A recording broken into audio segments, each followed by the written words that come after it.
हम कायल नहीं है वो वाली शहादत बयान करने के जिसमें कहते हैं हाय हुसैन तो सकीना तो ज़ैनब। हमारे बुजुर्गों ने हमें ये सबक, हमारे बुजुर्गों ने हमें बताया कि इमाम हुसैन की शहादत इस तरह बयान करो कि नौजवानों में जज्बा जिहाद पैदा हो, औरतें सब्र का पहाड़ बन जाए।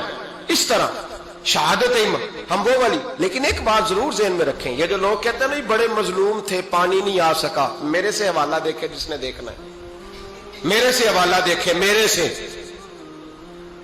हजरत इमाम हुसैन मैदान करबला में थे तो थोड़ी सी जगह खोद के ना इमाम हुसैन ने तो खंदक खोदी। खंदक खोदना अरब का रिवाज था, मदीने में भी खंदक खोदी गई, उसका नाम ही जंगे खंदक। तो खंदक खोद के ना आग जलाई जाती थी, ये हिफाजत का एक जरिया था ताकि दुश्मन ना आए। तो इमाम हुसैन ने अपने खैमे के सामने खंदक खोद के उसमें आग जलाई ताकि पर्दा रहे, औरतों के पास कोई दुश्मन ना आए। तो एक शख्स सामने खड़ा होकर कहने लगा, हुसैन तूने दुनिया में ही आग जला ली है।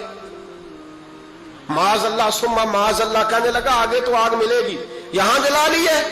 तो इमाम हुसैन कहने लगे, मैं हुक्म देता हूं आग को कि तुझे अभी पकड़ ले।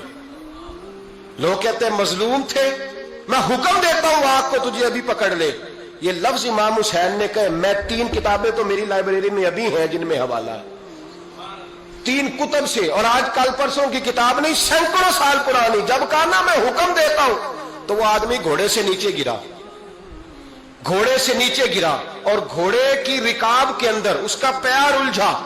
घोड़ा डर के इतना दौड़ा कि जाके उस आदमी को आग में फेंक दिया। इमाम हुसैन के सामने जल के मर गया। ये हुसैन इब्ने अली है, ये अभी हुक्म देते तो फरिश्ते अभी आ जाते, ये अभी बात करते तो सारी दुनिया की फौजें अभी इकट्ठी हो जाती, ये अभी हुक्म देते तो अभी आ जाते। और सुनो, अगर जनाब इस्माइल के लिए दुम्बा आ सकता है तो वो तो हजरत इब्राहिम के बेटे थे, और ये तो मुस्तफा की औलाद है, इनके लिए क्या कुछ नहीं हो सकता।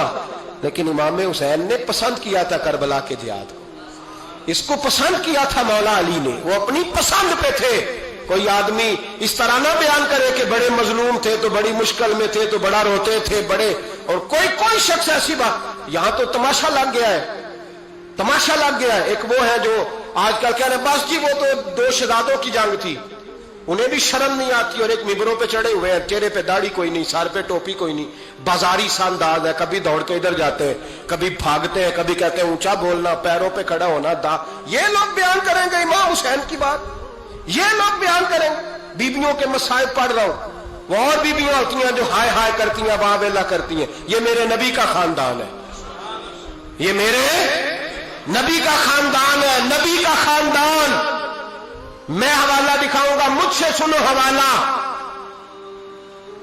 हजरत सैयदा ज़ैनब ने सारे जनाजे देखे, भतीजों को, भांजों को, सबको शहीद होते देखा। औरतें डरती मैयत को हाथ नहीं लगाती, चीखती है बीबियां। लेकिन हजरत जनाब ज़ैनब ने पता क्या देखा था, वो सुनना जरा। इमाम हुसैन की लाश मुबारक करबला में पड़ी थी, और इमाम हुसैन का सर काट के नेज़े पे चढ़ाया गया था, और वो बीबियों के सामने सामने खाली सर चढ़ रहा था, और सैकड़ों मील का सफर करके दमिश्क के बाजारों से गुजरता वो सर गया। आज मैं सर की बात नहीं करता, सर की, आप मर्द हैं, जवान है सारे, यहां किसी का कटा हुआ हाथ फेंक दिया जाए ना, हाथ तो लोग चीखे मार के दौड़ जाएंगे, बल्कि हाथ तो दूर रहा, किसी की उंगली काट के यहां फेंकी जाए तो लोग चीखे मार के मर्द दौड़ जाएंगे। लेकिन कटा हुआ सर देखा, लाशें देखे। यजीद का दरबार आया, बीबी साहबा को ना ऐसे औरतों ने अपने हाले में लिया है, सैयदा ज़ैनब वहां बैठ गई।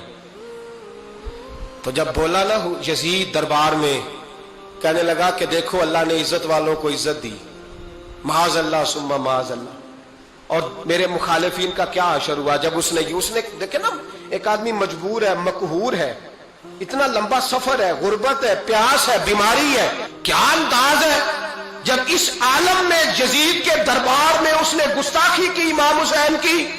यहां लोग कहते हैं किसी को कुछ ना कहो, कि क्यों ना कुछ कहें, जो सैयदना इमाम हुसैन के बारे में बात करेगा जुबानें खींचेंगे उसकी, जो सहाबा के बारे में बात करेगा हम करने देते हैं। ये क्या बात हुई, गुस्ताखी करना, बेअदबी करना, ये कौन सा दीन है? ये तो तुम बेदी नहीं फैला रहे हो। सुनो, जब उसने बेअदबी की तो सैयदा ज़ैनब चुप नहीं रही, बल्कि हजरत ज़ैनब बोली और खड़ी हुई। اور آپ نے تلاوت کی قرآن مجید کی اور آیتیں پڑھی، کہنے لگی وَتُعِزُّ مَن تَشَاءُ وَتُذِلُّ مَن تَشَاءُ بِیَدِکَ الْخَیْرُ، اور آپ فرمانے لگی یزید تو کہتا ہے تیرے مخالفین پسپا ہو گئے، تجھے عزت ملی؟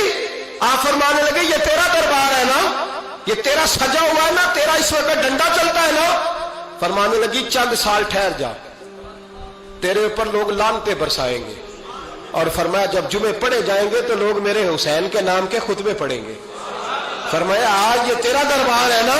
حضرت نعمان بن بشیر صحابی رسول تھے، وہ کہتے ہیں میرے قریب ایک نابینا صحابی بیٹھا تھا، سنو سنو حوالہ میں دکھاؤں گا۔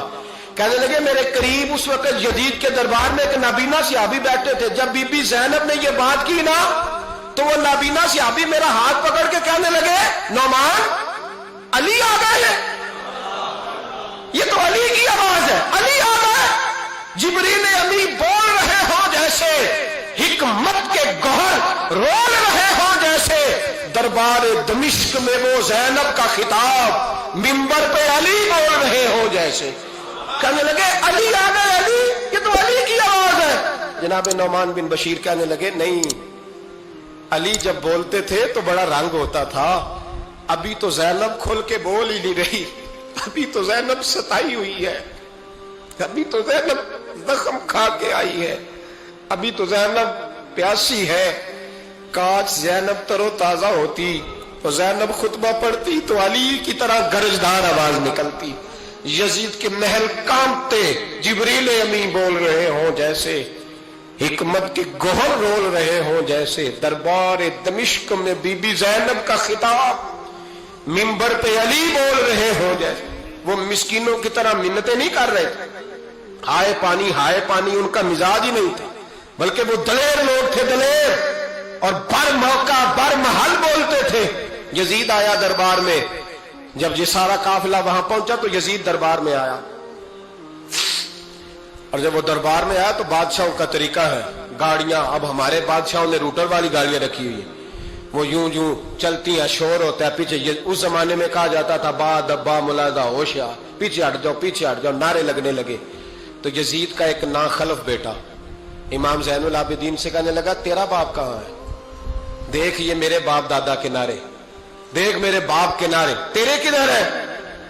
ابھی یہ بات شروع اس نے کی تھی کہ دمشق کی جامع مسجد میں زور کی اذان ہو گئی، اور جب مؤذن نے کہا نا اشہد ان محمد رسول اللہ، تو امام زین العابدین اس کا ہاتھ پکڑ کے کہنے لگے یہ میرے نانا کے نعرے لگ رہے ہیں، اگر تیرا ہے تو بتا، یہ میرے نانا کے نعرے ہیں۔ اور فرمایا تیرے باپ کے 2-2.5 سال لگیں گے، میرے نانے کے قیامت کے بعد بھی لگیں گے، میرے نانے کے نعرے قیامت کے یہ لگتے رہیں گے، لگ رہے ہیں اور لگتے تھے اور لگتے رہیں گے۔